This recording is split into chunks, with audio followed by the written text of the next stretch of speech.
বস বাকি সব হল কিন্তু গাহৰিটো পোৱা নাই নহয় তহঁতক মানে কিবা এটা কাম কৰিবা দিলি কোনো কাৰণত শৃংখলাবদ্ধভাৱে নকৰা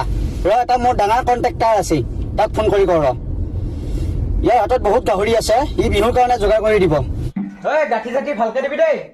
যাতে ফুচকি যাবা নৰে কোনেনো ফোন কৰি হেল্ল' ভাই নমস্কাৰ নমস্কাৰ নমস্কাৰ বিহুৰ শুভেচ্ছা থাকিল থেংক ইউ হেৰি মোক 10 কেজি মান গাহৰি লাগিছিল বিহুৰ কাৰণে 10 কেজি আচ্ছা বাবেৰি থকা একদম চামাৰা মাংস চব থকা ই 10 কেজিৰ কথা কব ভাই মই যিহে মস্ত এটা আগত ভৰাই লৈছো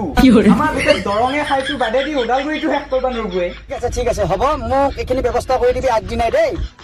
অকে ঠিক আছে হ'ব